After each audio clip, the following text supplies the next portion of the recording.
Tourist আসছেন, পর্যটক আসছেন, তার সাথে একটু কথা বলতে চাই। ম্যাডাম একটু আসেন প্লিজ। হ্যাঁ, ম্যাডাম আপনি তো ঢাকা থেকে আসছেন, এখন দেখতেছেন, এটা কেমন লাগতেছে একটু যদি বলতেন। জায়গাটা আসলে অত্যন্ত আকর্ষণীয়, আর নিজের দেশ এমনিতেই মায়া বেশি, আর দেশ বিদেশ ঘোরার কারণে তো আসলে অনেক কিছু যখন আমরা দেশের বাইরে দেখি তখন ভিতরে একটা আফসোস তৈরি হয় কেন যে আমার দেশে নাই কেন, বা আমার দেশে কখন হবে। তো আমি পদ্মা সেতুর একটা কথা বলি যে 2012 সালে এটা ছিল প্রস্তাবনা, তো প্রস্তাবনাটা যখন পাস হয় 2022 সালে ওইটা ছিল বাস্তবতা। তো 12 সালের যেটা ছিল প্রস্তাবনা, 22-এ সেটা ছিল হচ্ছে বাস্তবতা।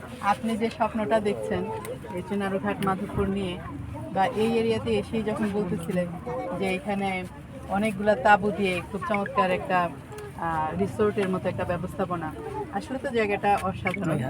কিন্তু আমি জানি যে এই যে আপনার স্বপ্ন, তারপর যদি এটা মানে প্রস্তাবনা আকারে পাশ হয়, করি যে এই কারণে যে আমি এমন এক এলাকার এমপি, এইখানে প্রতিটা জায়গায় মনে হয় যে একটা পর্যটনের একটা জায়গা।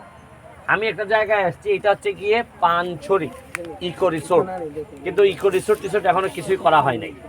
এটা প্রায় 28 একর জায়গা, এটা পর্যটনের জন্য মানে পরিপূর্ণভাবে প্রস্তুত। আপনারা আমি কি বলবো যে যদি এই জায়গায় আসেন, এত নীরব, বিশেষ করে তাঁবু দিয়ে যদি আপনি থাকতে চান, মানে এত নীরব এবং চারদিকে প্রকৃতি।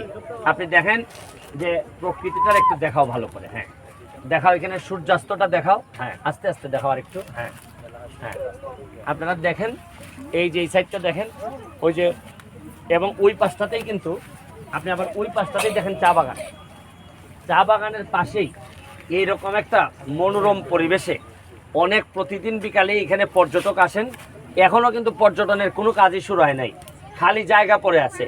খালি জায়গাতেই যে কি সম্ভাবনা, আমি এই ভিডিওর মাধ্যমে এমপি হিসাবে সরকারি অথবা প্রাইভেট যারা ইনভেস্ট করতে চান পর্যটনে, আমি আপনাদেরকে দাওয়াত দিব যে আসেন, দেখে যান আমাদের এলাকায়। এটা হচ্ছে গিয়ে চুনারঘাট উপজেলার 5 নম্বর ইউনিয়নের জায়গাটার নাম হচ্ছে গিয়ে পানছড়ি ইকো রিসোর্ট।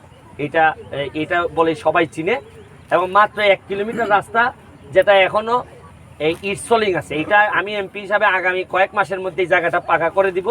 তাইলে একেবারে চা বাগানের ভিতর দিয়ে আপনি মাত্র 3.5 থেকে 4 ঘন্টার মধ্যে ঢাকা থেকে আপনি এই জায়গায় আসতে পারবেন, থাকতে পারবেন, বা যা যা ব্যবস্থা দরকার আমারে যদি বলেন আমি ব্যবস্থা করব। আমি এখানে একজন এটাও একটা সময় স্বাভাবিক মৃত্যু হয়। না আমি দোয়া চাই, জানি না বার্ধক্যজনিত স্বাভাবিক মৃত্যু, এই জন্য আপনাকে দেশের লোকের অনেক দরকার।